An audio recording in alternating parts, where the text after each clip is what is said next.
S'il vous plaît, on me dit que nous avons 20 minutes de retard, ce qui est de votre faute, puisque vous avez voulu absolument avoir un dessert. Donc, c'est ça la réalité. Donc, on va gagner beaucoup de temps. On va essayer de regagner, parce que c'est très important. Je n'ai pas besoin de présenter les 4 présidents. Madame Kadri est présidente de Solvay. Monsieur Lévy est président d'EDF. Monsieur Buberl est président d'AXA. Et monsieur Philippe Val est président de La Poste. Ce sont donc 4 personnalités qui ont un regard très personnalisé sur ce qu'est le bien commun. Est-ce que ça vous ennuierait de vous taire, là, s'il vous plaît? Madame. On apporte les chocolats après, tout à l'heure. Et donc, je propose qu'on démarre tout de suite. Vous avez vu le plan, le bien commun, vous savez ce que c'est. Et donc, je propose que dans l'ordre, on commence avec vous sur le progrès scientifique, puis avec Jean-Bernard sur l'énergie, puis Thomas, si tu veux bien parler de la protection des individus, et enfin le lien social, c'est Philippe qui l'évoque. Tout ça dans un timing, j'imagine qu'il y a un gatekeeper. Voilà, il y a 1 minute, non, c'est pas possible. Donc voilà. Donc la parole est maintenant à vous. Merci Jean-Hervé. Je suis très heureuse de revenir ici à Aix sous cette chaleur et de se retrouver en personne. Alors voilà, on m'a demandé de parler un petit peu de la science, alors je vais prêcher pour ma paroisse, parce que avant d'être patronne d'une société scientifique, en fait, je suis une scientifique. Donc j'ai été biberonnée à la science, à la technologie, aux ingénieries et mathématiques. Et j'ai eu de la chance, et je veux rendre hommage à ces professeurs, à ces instituteurs qui, à Casablanca d'ailleurs, qui suit le modèle de la République française, m'ont permis d'avoir cette passion, qui m'ont inspiré pour suivre un curriculum scientifique. Et c'est rare aujourd'hui, et je veux faire un appel à tous les jeunes qui sont ici. Venez dans les sciences, on a besoin de vous. Alors, les innovations scientifiques, vous les avez autour de vous. Je vais parler peut-être d'une thématique qui fâche un peu, c'est les plastiques.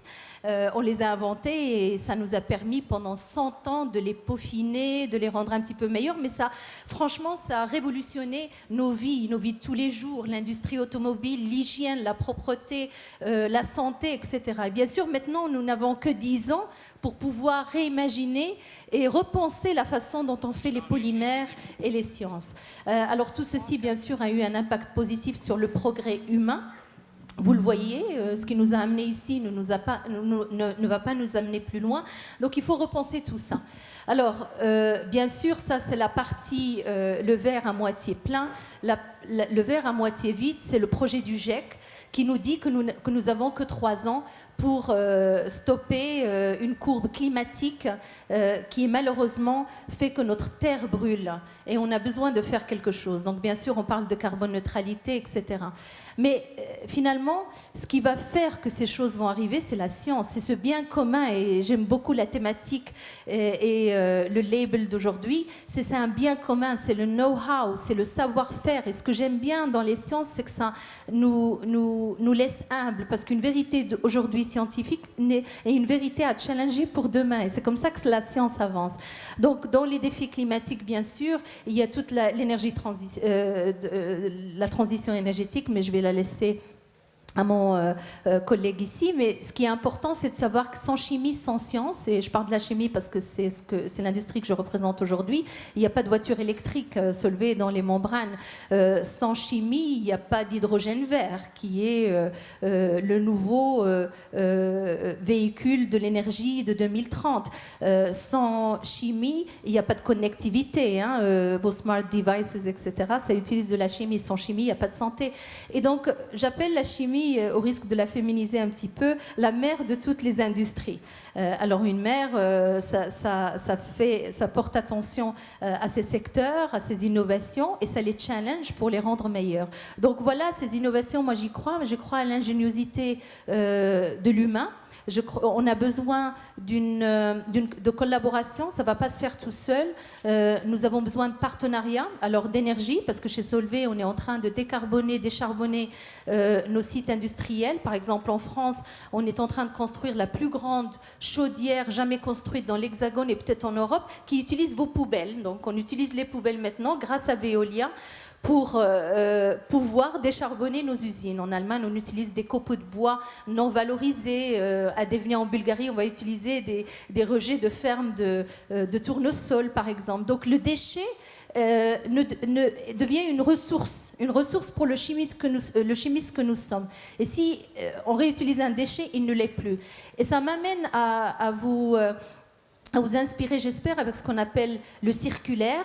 Moi, quand j'étais jeune et chimiste sur les bancs de l'école, je faisais un polymère, je faisais un produit, je faisais un petit peu ma cuisine, mais on ne me demandait pas de réfléchir beaucoup à une nouvelle vie à ce produit.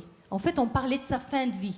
Et là, j'invite tout le monde à penser de passer de la fin de vie à la fin du premier usage, du deuxième, pourquoi pas un usage perpétuel, comme nos costumes ou nos chemises d'aujourd'hui. On ne va pas les jeter après la première utilisation. Donc, ça revient à changer la façon dont on innove, dont on éduque nos étudiants, dont on fait la recherche dans l'université, et d'amener cette circularité au sein de l'innovation elle-même. Parce que si on utilise un produit, si on lui amène une nouvelle chance, ben voilà, on gaspillera beaucoup moins. Et l'un des projets phares que nous sommes en train de conduire avec Renault et avec Veolia aussi, c'est que Veolia, ils vont collecter les batteries en fin de vie. Alors une batterie en fin de vie, qu'est-ce qui lui arrive? Elle part dans la déchetterie. Et je fais un appel aux autorités, Madame la ministre le savait, c'est moins cher de jeter que de réparer ou recycler aujourd'hui. Donc là, il y a un appel pour qu'il y ait des subsides pour pousser, pour donner un incentive sur le recyclage. Donc on prend cette batterie en fin de vie, Veolia la récupère, la démantèle, etc. physiquement, et nous, le chimiste, on vient et on va extraire des métaux comme le lithium, le cobalt, etc. Et Renault nous donne ces batteries en fin de vie et on va les réinjecter dans la même chaîne de valeur, à savoir que ces métaux sont rares en Europe. On n'a pas une indépendance métallurgique extraordinaire. Donc c'est très intéressant de pouvoir utiliser les déchets, des matériaux qu'on appelait de fin de vie, pour pouvoir les réutiliser. Donc ça, c'est la circularité, et on a besoin de partenariats entre le privé et le public, entre différents partenaires de différents secteurs. Alors voilà, c'est un message, bien sûr que c'est challenging en plus avec cette guerre abominable qui, comme Madame la ministre nous dit, on est en train de se préparer peut-être pour un hiver assez chaud et assez compliqué. Mais ce qu'il en est, c'est que c'est un message d'espoir. Parce que dans la science, on l'a vu durant l'histoire de l'humanité, elle a amené le progrès. Un progrès qui doit être réimaginé, qui doit être revisité, en sachant et restant humble que ce qui nous a amenés ici ne nous emmènera pas plus loin. Et je fais un appel à cette jeunesse, à cette belle jeunesse qui doit venir dans les sciences, technologies, ingénieurs et maths, y compris les filles et les femmes, pour nous aider à repenser et avoir du circulaire, un peu plus de circulaire dans nos innovations. Merci.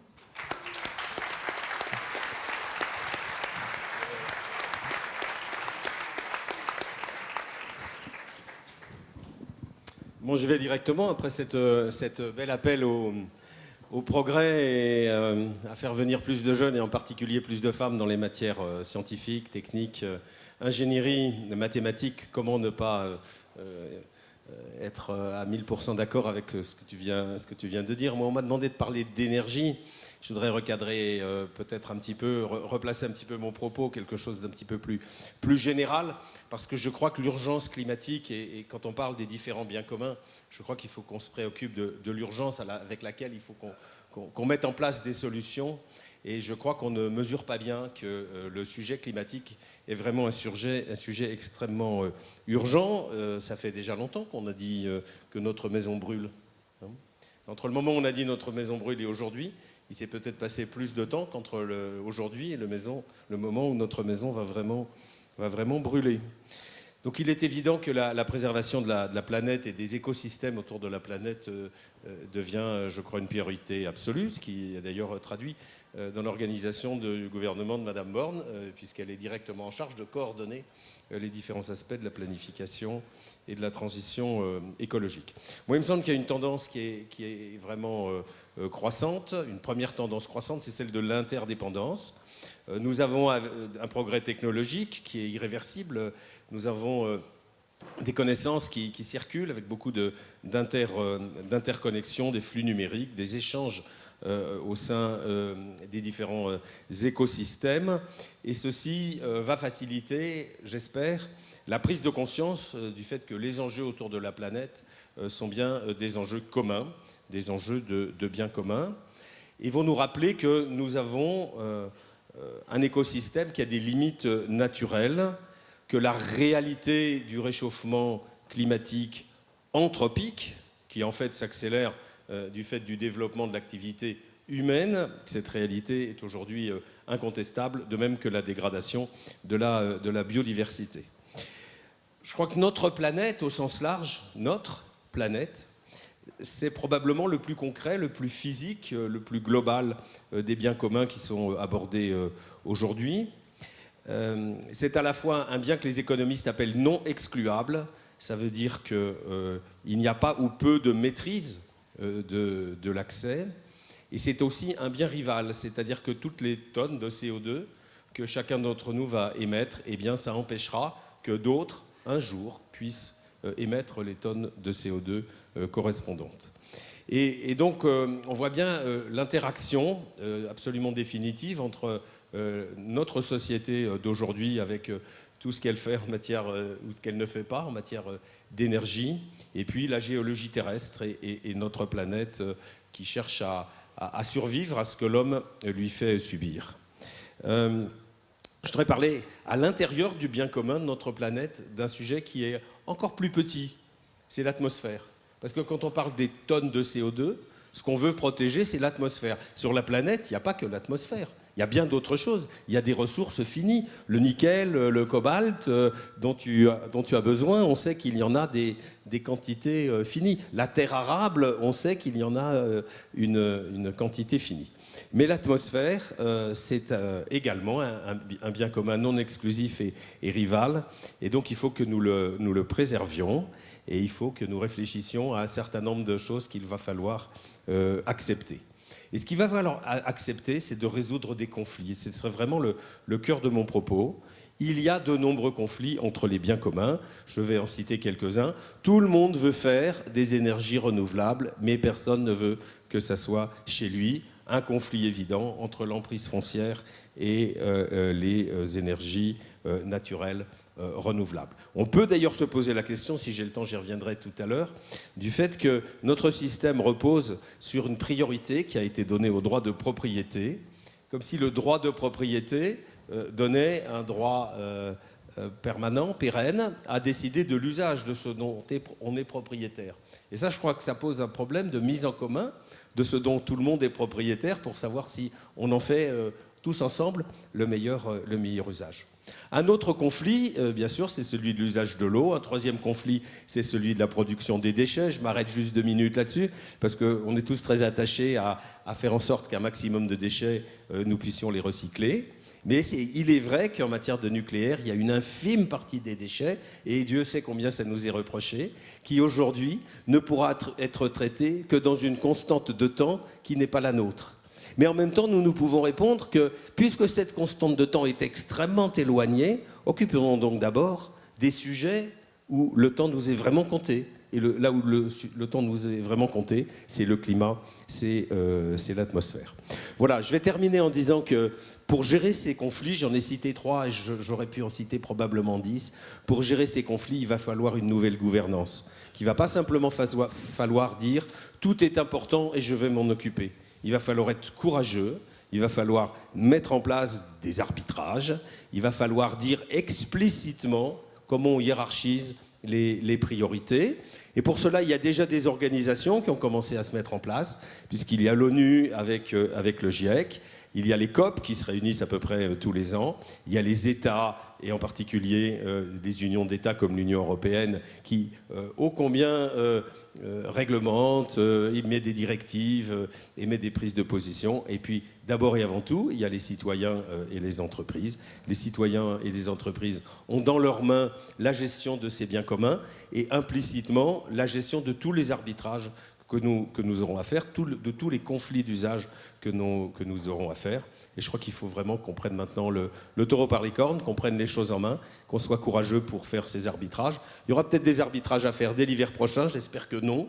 J'espère qu'on n'aura pas à mettre en place des rationnements. Mais comme vous le savez, eh bien, certains États, la Commission européenne aussi, s'en préoccupent. Donc espérons que les arbitrages de très très très court terme, on va les éviter, mais les arbitrages de moyen terme, on ne les évitera pas. Merci.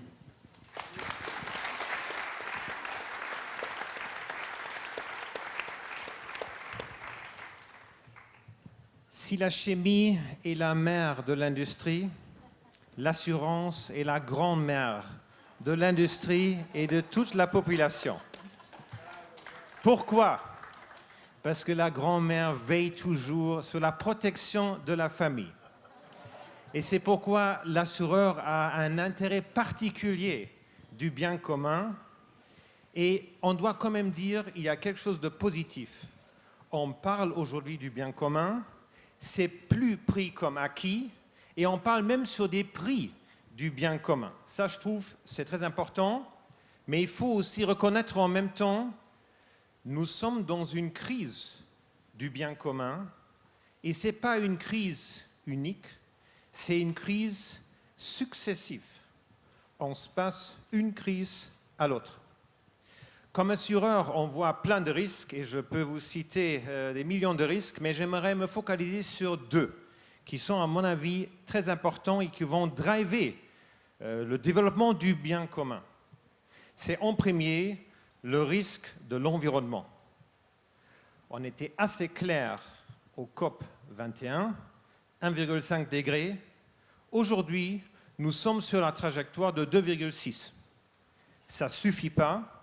Et il ne suffit pas de juste dire on sort du charbon et on attend les nouvelles technologies pour qu'il y ait une résolution.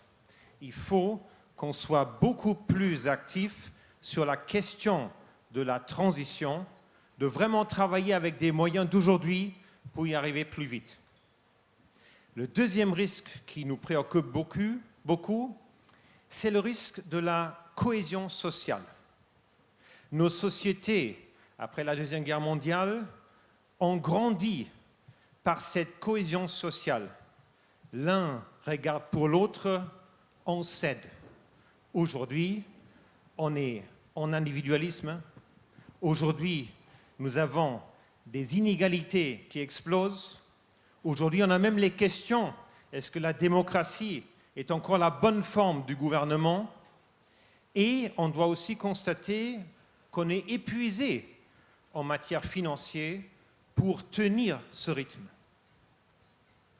Si je regarde devant, je dois quand même constater que nous sommes mal équipés pour vraiment y répondre et pour protéger le bien commun pour nous. Pourquoi? Parce qu'après le Covid, en Europe, 90% des gens se sont protégés pire qu'avant. Je dois constater qu'en France en particulier, avec le coût de risque qui augmente chaque année, on a de moins en moins de possibilités de se couvrir.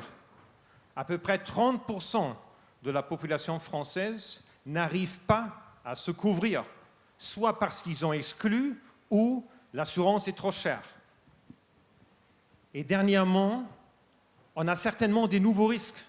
La pandémie, le cyber, les catastrophes naturelles, on ne sait pas les couvrir, on ne sait pas se protéger contre ça. Qu'est-ce qu'on fait? On exclut. Et ça ne va pas. On est aujourd'hui, malheureusement, pas bien préparé à ces vulnérabilités des sociétés. Et pas bien préparé, ça veut dire, pendant des années, on a subventionné des trous dans notre société avec de l'argent de la BCE, avec les déficits, mais aujourd'hui, on arrive à un point où c'est plus possible. Pour se préparer mieux, il faut clairement de la discipline financière dans les États et il faut deuxièmement aussi engager les individus pour qu'ils puissent protéger eux-mêmes. Ça veut dire le mot de prévention devient beaucoup plus important que juste payer les sinistres après une crise. Je n'ai pas terminé. Deuxième question, est-ce qu'on est aujourd'hui efficace dans nos solutions? La réponse est clairement non. Est-ce que vous sentez que le discours qui est tenu est un discours de vérité, où on sait exactement où on est et on sait exactement quelles sont les priorités pour demain? Je pense que votre réponse va malheureusement être non. Et certainement, on discute trop. La taxonomie a pris une éternité. Qu'est-ce qu'on peut faire pour en sortir? Je pense qu'il est urgent de repenser nos mécanismes. Il faut d'abord trouver un nouveau modèle de la prévention. La solution, quoi qu'il coûte, ne marche plus. Il faut réinventer le capitalisme dans le sens que la protection marche. Deuxièmement, il faut trouver des moyens pour être plus vite et pour maximiser l'impact. Ça veut dire que chacun doit jouer son rôle. Les entreprises ne sont pas le gouvernement, ce n'est pas les entreprises. Le gouvernement doit traiter ça en économie de guerre, gestion de crise. Les entreprises doivent se mettre ensemble pour contribuer, pour aider. Et dernièrement, il faut mettre les individus à la responsabilité. On prétend toujours que la souffrance est à l'extérieur et on ne souffre pas. Soyons clairs, on doit tous partager la souffrance. Faire participer les individus, être engagés dans la prévention est absolument clair pour que notre bien commun soit bien protégé, aussi pour les enfants et la prochaine génération. Merci.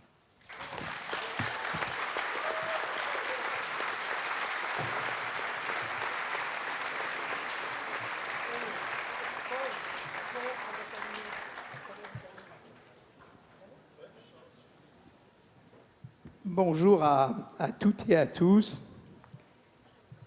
Avant de voir avec vous si le lien social doit être l'un des grands biens communs du XXIe siècle et pourquoi, je voudrais d'abord dire que dans la définition de Jean Hervé, il y a des choses cachées. Un bien commun est une ressource à accès partagé. Qu'est-ce que ça veut dire? Parce qu'il y a du conflit et des contradictions là-dedans. Un bien commun ne peut pas être laissé au seul marché. Un bien commun exige un accès avec de la péréquation parce que c'est un bien commun et donc il faut réguler le marché. Certains parmi vous considéreront peut-être que c'est déjà un gros mot. Il y a une contradiction là-dedans. La deuxième contradiction sur le bien commun, c'est que tous les biens ne sont pas des biens communs. Il ne faut pas simplement, cher Jean Hervé, qu'ils soient nécessaires, ces biens communs.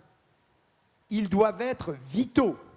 Et parce qu'ils sont vitaux, ils doivent échapper et ils échappent au marché.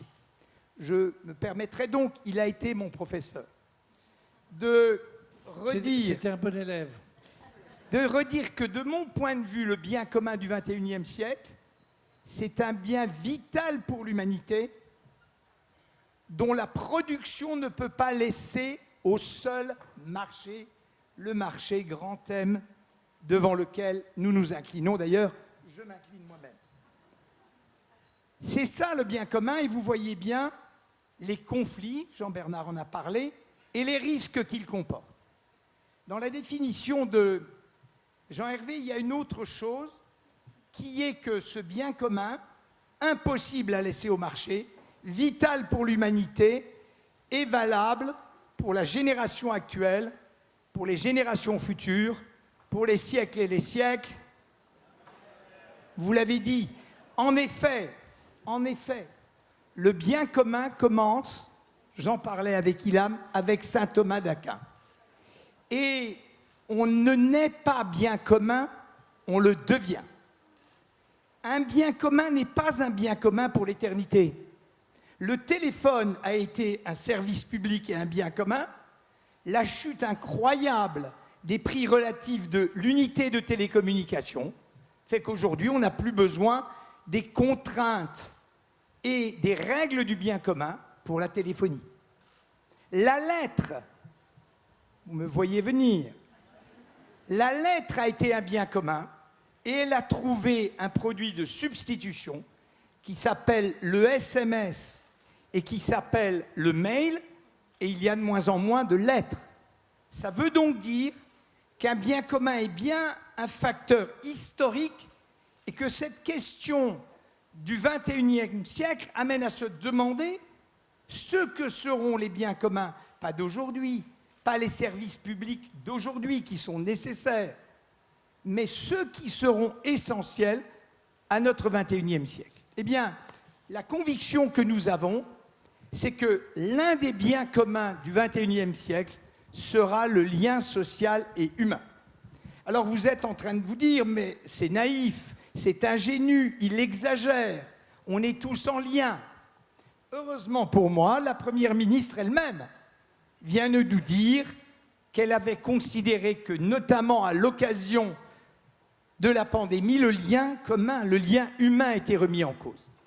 Et il y a dans la société d'aujourd'hui 3 choses qui remettent en cause le lien social et qui nous font réfléchir à la question du lien comme un bien commun de la civilisation qui vient. D'abord, et je suis avec le Cercle des économistes, je vais citer Jean Tirole, notre prix Nobel d'économie, inquiet car les forces du marché menacent les biens communs de l'humanité. Si Jean Tirole est inquiet, je le suis aussi. Et en fait, il y a 3 choses qui sont des menaces pour le lien social. La première chose, c'est notre individualisme. C'est l'individualisme comportement. C'est la façon que nous avons de vivre, beaucoup plus individuelle. J'arrête là, je ne me bats pas la coupe, c'est notre plaisir, c'est notre société, mais ça fait reculer le lien. La deuxième chose, c'est la digitalisation de la société. Le digital, c'est incroyable, c'est fantastique, ça va plus vite, on sait tout de suite, mais que nous dit la défenseure des droits, qui a un rôle central dans notre pays? Dans son dernier rapport, elle nous dit 13 millions de personnes sont exclues du numérique. Donc le numérique va beaucoup plus vite, mais en même temps qu'il va plus vite, il exclut 13 millions de personnes. Emmaüs Connect nous dit 8 millions d'électroniques en France. En France. Donc vous le voyez bien, l'évolution de la société crée de l'exclusion. Et si elle crée de l'exclusion, elle demande un bien commun. Et la dernière chose, c'est le vieillissement de la population. Jamais, dans l'histoire humaine, on remonte à loin, nos sociétés n'ont été des sociétés où les personnes âgées étaient aussi nombreuses. Et le meilleur est à venir. 600 000 nonagénaires en France, des gens de plus de 90 ans, en 2013, 1,3 million en 2030. 1,3 million de nonagénaires en France en 2030, plus de 20 000 centenaires. Ce vieillissement de la population, il se traduit par de l'isolement, de la fragilité, de la solitude. Et là encore, je prends une référence extérieure. L'association des petits frères des pauvres. Je sais, ça fait connoter. Mais il y a là des femmes et des hommes qui s'engagent auprès des pauvres. Dit en octobre dernier, il y a, l'expression est d'eux. L'expression est d'eux, elle n'est pas de moi. Il y a en France, aujourd'hui, 530 000 personnes en mort sociale. C'est leur expression, en mort sociale. Et ils nous font remarquer qu'il n'y en avait que 300 000 en 2017. Qu'est-ce que ça veut dire, ces trois choses? Individualisme, vieillissement, digitalisation. Le monde tel qu'il est crée de l'exclusion et crée donc un besoin incroyable de lien social. Considérons donc que notre devoir de citoyen du monde est de protéger le bien social. Le lien social est un bien commun, alors comment faire? D'abord, le dire très simplement, les postières et les postiers, les factrices et les facteurs n'ont pas le monopole du lien social. Je veux l'avoir dit. Mais nous avons tous les jours, aujourd'hui aussi, 70 000 personnes qui sont passées partout en France, et qui contribuent à ce lien social. Et notre groupe a fait de ces nouveaux services, très critiqués lorsque nous les avons lancés, un élément clé de son avenir. Et une seule poste dans le monde nous suit, c'est la poste japonaise, avec un service extraordinaire qui s'appelle le Mimamori, le service du regard attentif. C'est beau comme un haïku japonais.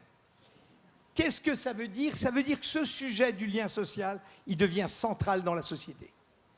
Et si nous n'en avons pas le monopole, c'est que d'abord les élus, les maires, je suis désolé de ne pas pouvoir saluer la maire d'Aix-en-Provence, mais les 36 000 maires, ils sont au service du lien social. Les associations, évidemment, sont au service du lien social. Les entreprises, par l'emploi qu'elles donnent, car évidemment l'absence d'emploi et une atteinte au lien social, sont également contributrices de ce lien social.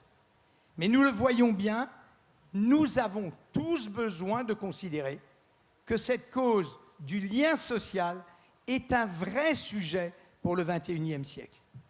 Il est absolument fondamental et ne croyez pas que, parce que nous sommes aujourd'hui réunis, il n'y ait pas de sujet de lien social. Ce sujet est majeur. Il est majeur dans une société qui vieillit comme aucune société humaine n'a vieilli avant elle. Il est majeur dans une société qui se digitalise, c'est-à-dire qui prend de la distance comme aucune société ne l'a connue.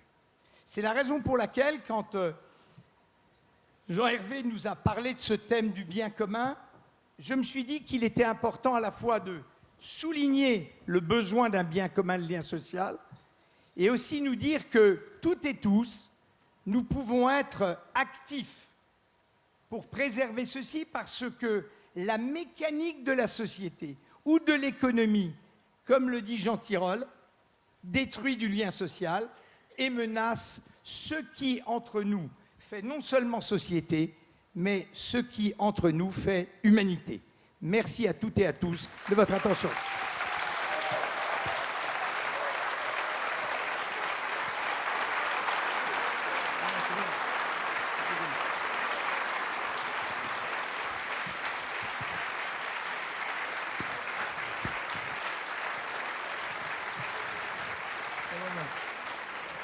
Bon, objectivement, je n'ai jamais entendu 4 exposés aussi passionnants, jamais. Donc, je vous suggère qu'on gratte un peu, quelques minutes, parce que s'il y a des questions, si chacun des 4 intervenants veut répondre, tout a été enregistré, je vous garantis que ce sera repris ligne à ligne, c'était formidable. Est-ce qu'il y a des questions, notamment chez les jeunes, qui voient un groupe un peu moins jeune s'exprimer? Qui veut prendre la parole? On a 5-6 minutes. Voilà, pas de questions. Si, oui, des questions. Ok, madame. Ah, il faudrait un micro, là, parce que... Bonjour.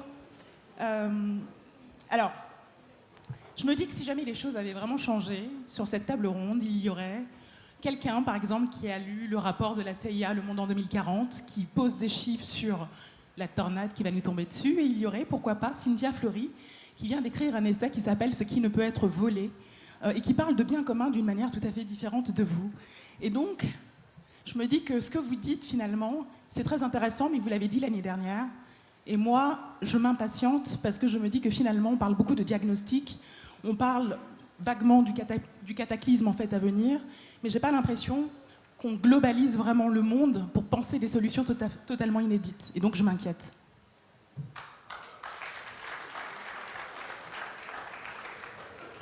Je vous rassure, on en parlera encore l'année prochaine.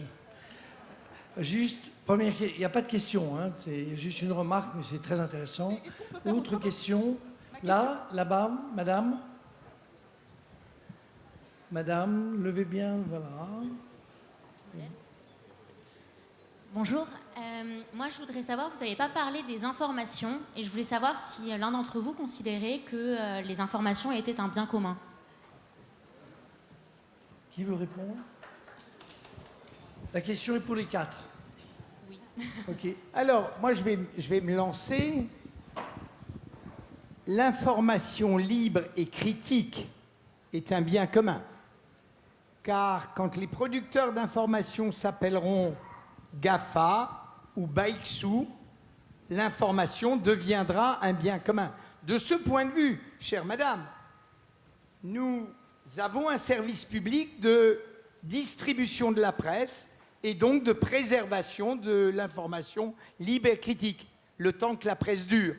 Donc vous avez raison, l'information peut devenir dans une société qui appartiendrait aux oligopoles un bien commun.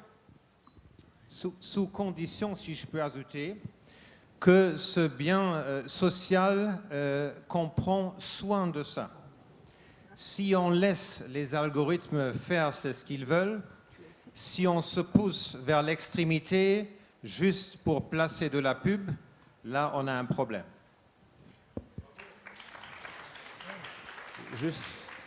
Peut-être juste un mot là-dessus pour compléter, parce que je suis d'accord avec ce qui a été dit. Je pense que d'abord, il faut lier le sujet de l'information au sujet de l'éducation. Je pense que c'est très important parce que la première information à laquelle on s'adresse avec l'autorité, c'est celle de l'éducation. Donc je pense qu'il faut responsabiliser davantage les acteurs de l'éducation sur ce sujet. Et puis deuxièmement, mais ça a aussi été dit, le droit à l'information est un droit qui ne peut pas s'exercer s'il n'est pas régulé. Et aujourd'hui, soyons clairs, les sociétés démocratiques n'ont pas réussi à le réguler et personne ne souhaite que le droit à l'information soit régulé comme il est dans les sociétés non démocratiques. Oui. Une petite question. On a parlé du coup du fait que la digitalisation pouvait être une menace pour le lien social, mais je voulais savoir si l'un de vous pensait que la digitalisation pouvait également être une chance pour le lien social. C'est moi qui pense que la digitalisation est une immense chance pour le lien social. Immense. Et je veux l'avoir dit, les réseaux sociaux sont un moyen de lien social, c'est une évidence. Je ne fais pas partie de ceux qui déprécient ce qui se joue entre les êtres humains sur Facebook, sur TikTok et sur le reste. Simplement, ça c'est facile, puisque tout le monde y est. Notre devoir à nous 4, c'est de questionner le sujet. Et comme toujours, la réalité est biface. Le marché, qu'est-ce qui fait le marché? Le grand marché, celui qui alloue tous les biens et qui est très efficace. Il inclut parce qu'il crée une communauté de ceux qui consomment, mais il exclut ceux qui ne peuvent pas accéder aux biens. Donc je pense vraiment que c'est bien le digital, mais ne soyons pas des naïfs du digital. Alors c'est une non-native du digital qui va répondre. Je pense que c'est vrai qu'il y a de l'exclusion du digital et il faut qu'on fasse quelque chose. On dit ça, mais j'étais au nord de la Thaïlande il y a 2 semaines. Il y avait du digital partout et les gens étaient connectés. Moi, j'ai réalisé le pouvoir du digital en 2020 parce que je suis une chef d'entreprise. J'ai vécu la génération 2008-2009, j'ai vécu des crises d'Ebola, etc. La Covid était une crise assez unique parce qu'on avait beaucoup de risques qui étaient sur nos tables, la sécurité de nos employés, les trésoreries, le supply chain qui était arrêté, etc. Et on s'est rendu compte que sans la connectivité, la digitalisation, on ne pouvait pas rester en contact avec les gens que vous aimez bien, vos familles, mais aussi vos employés, vos investisseurs, etc. Et franchement, en 2020, j'ai rencontré beaucoup plus de personnes virtuellement. Alors c'est fatigant, hein, je suis très contente d'être ici physiquement, mais j'ai rencontré beaucoup plus de personnes en 2020 pendant toute ma carrière, chaque année. Numéro 2, je me suis rendu compte que je voyageais très très mal, que je faisais des allers-retours complètement idiots, qui avaient un impact carbone pas très bon, et qu'il y avait des choses que je pouvais peut-être faire virtuellement et que je pouvais aller à la rencontre des gens et pas m'enfermer dans une salle et un meeting room pour faire des choses que je peux faire différemment. Donc je pense que le digital, il y a ça, effectivement l'exclusion, il faut faire attention. Il y a l'autre côté du digital comme industriel, le digital rend l'invisible visible. Nous, on est en train de Solvay, c'est une société qui a 160 ans, on est en train de digitaliser nos outils de production. Et qu'est-ce que le digital fait? Il connecte l'humain à la machine et il nous montre où on est inefficient. Et alors ce que ça fait, c'est qu'on coupe les gaspillages. Et c'est bon pour la planète et c'est aussi bon pour le pocket. Bien, c'est peut-être juste une dernière question, mais rapide, parce qu'on a étalé... Voilà. Très bien. Merci beaucoup, Adrien. Du coup, la parole des 18-28.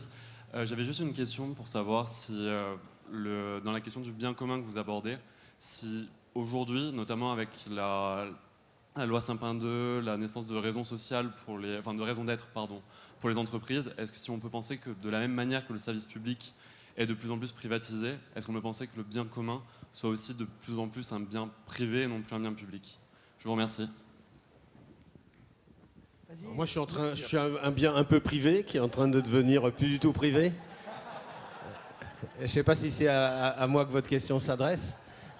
À tous. Je crois qu'on sait les uns et les autres qu'on fait de très bons services publics dans des institutions à capitaux privés, à capitaux mixtes ou à capitaux publics. Je crois que le sujet essentiel, c'est quelle est la régulation que l'on veut. Et j'en reviens à mon premier propos. Quels sont les objectifs prioritaires des multiples régulations qui s'adressent à nous? L'entreprise que je dirige, elle doit avoir 15 autorités administratives indépendantes en face d'elle, plus un gouvernement avec le nombre de ministres qui convient. Donc comment gère-t-on les conflits? Comment gère-t-on le problème de savoir quel est l'usage que l'on veut avoir des biens communs que l'on construit? Nous, on construit des biens communs. Et quel est le meilleur usage qu'on peut en faire? Et de ce point de vue-là, je voudrais juste rajouter que l'une des raisons pour laquelle il faut numériser, même s'il y a des problèmes d'exclusion du numérique, c'est parce que le numérique donne des outils ultra puissants pour combattre contre le réchauffement climatique, à la fois pour mieux produire, mais aussi pour aider nos clients à mieux consommer. Et je termine avec un chiffre qui a été vérifié par une entité indépendante. Ceux de nos clients qui sont tous les Français, ceux de nos clients qui utilisent les outils qu'on met à leur disposition gratuitement pour surveiller leur consommation d'électricité font 12% de moins, consomment 12% de moins d'électricité que ceux qui ne vont jamais sur les sites. La parole, attendez, vous applaudirez dans 2 secondes. La parole est à Thomas, puis Philippe, et on termine parce qu'on est déjà légèrement en retard. Voilà. Pour moi, la question n'est pas est-ce que le bien commun est privé ou public. C'est par définition, ça appartient à nous tous. La question est plutôt quelles sont les règles et qui joue quel rôle. Et aujourd'hui, on doit quand même constater qu'il y a beaucoup d'acteurs qui sont quelquefois pas clairs sur quel rôle ils jouent. Et c'est pourquoi il faut, à mon avis, redéfinir qui joue quel rôle. Je répète, c'est ce que j'ai dit. Le gouvernement est le gouvernement et doit rester le gouvernement. Les entreprises sont les entreprises et doivent rester les entreprises. Tous doivent contribuer, mais ils ne doivent pas mélanger leurs responsabilités. Oui, bravo. Dans 10 secondes. Sur votre question de la propriété, finalement. Nous, aujourd'hui, on est 100% public, on ne restera pas toujours 100% public. Ce n'est pas le sujet. Soit on est public et régulé parce qu'on respecte les règles du bien commun, soit on est privé, mais on accepte d'être régulé. Or, il y a certains qui n'acceptent pas la régulation ou qui, mieux encore, prétendent à la self-regulation, c'est-à-dire au fait qu'ils se régulent eux-mêmes. Et ça ne marche pas. Donc la question n'est pas celle de la propriété, la question est celle des règles qui sont nécessaires si on veut défendre le bien commun pour tous. Bien, vous pouvez applaudir maintenant. Merci. Bravo. Vous avez été formidable.